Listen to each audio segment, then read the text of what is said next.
Class 12th, exercise 3.13. The number density of free electrons in a copper conductor estimated in example 3.1 is 8.5 into 10 raised to power 28 meter inverse cube. Example 3.1 में हमने copper में number density मतलब small n की value निकाली थी, वो हमारे पास आई थी 8.5 into 10 raised to power 28 meter inverse cube. How long does an electron take to drift from one end of a wire 3 meter long to its other end। तो हमारे पास एक कॉपर मटेरियल की वायर है जो कि लेंथ में हमारे पास 3 metre है।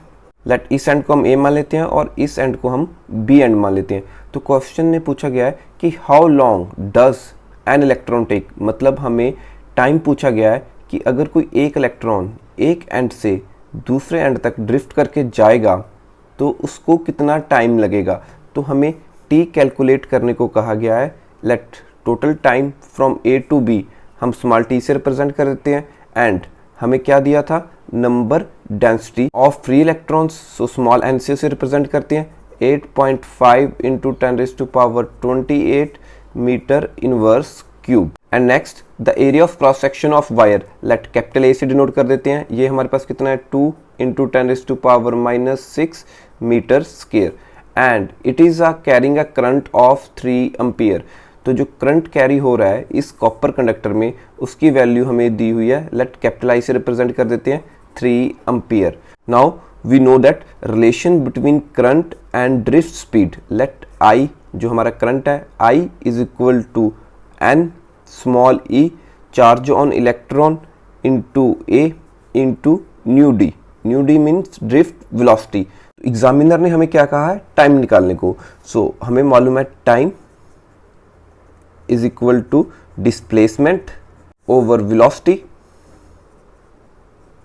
ये कौन सी वेलोसिटी, ड्रिफ्ट वेलोसिटी। तो हमें अब क्या निकालना है, ड्रिफ्ट वेलोसिटी। तो इस रिलेशन से हम पहले ड्रिफ्ट वेलोसिटी निकाल लेते हैं। सो न्यू डी मतलब drift velocity is equal to I upon n e A. तो यहाँ पे हम वैल्यू सब्स्टिट्यूट करते हैं। सो आई की वैल्यू हमें मालूम है 3 एम्पियर, 3 अपॉन नंबर डेंसिटी हमें गिवन है क्वेश्चन में 8.5 into 10 raised to power 28 into charge on electron we know that 1.6 into 10 raised to power -19 coulomb and area की वैल्यू भी हमें क्वेश्चन में गिवन है 2 into 10 raised to power -6 meter square. तो start करते हैं सॉल्व करना। अगर मैं 8.5, 1.6 और 2 को मल्टीप्लाई करूं तो ये मेरे पास आ रहा है डिनोमिनेटर में 27.2। अब देखिए यहाँ पे बेस सेम है तो पावर्स ऐड हो जाएंगी। सो -19 -6 ये कितना बन गया -25, -25 प्लस 28 तो यहाँ पे क्या बचेगा 10 raised to power 3। न्यूमिनेटर में हमारे पास कितना है 3। अगर मैं 3 को 27.2 से डिवाइड करूँ तो ये मेरे पास आ जाएगा 0.11029 into 10 raised to power -3 meter पर सेकेंड। अब इस वैल्यू को साइंटिफिक नोटेशन में और साथ साथ में राउंड ऑफ करके लिख देता हूँ। तो ये मेरे पास आ जाएगा 1.10।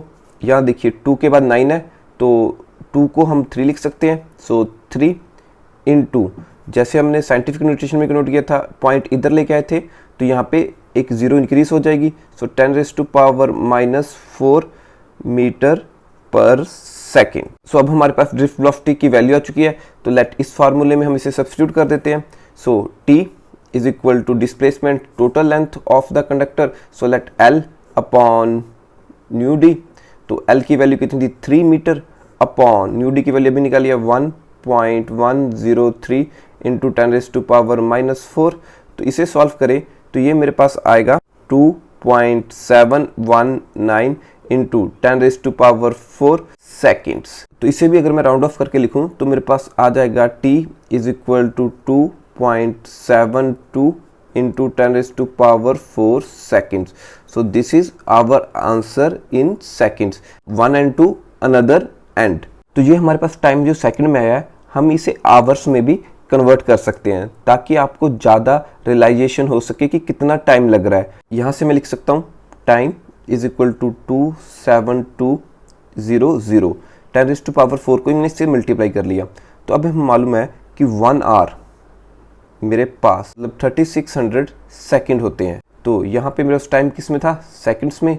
तो मैं एक सेकंड की वैल्यू निकाल लूँ तो 1 सेकंड किसके इक्वल आ जाएगा, 1/3600 r is equal to 1 second. तो अब यहाँ पे ये वैल्यू सब्स्टिट्यूट कर दूँ, so t is equal to 27200 into 1/3600 r.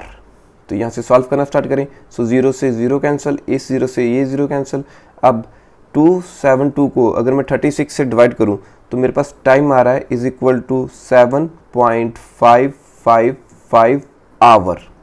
तो यहाँ से आपको अंदाज़ा लग गया कि मेरे पास इतना टाइम लग रहा है from one end to another and.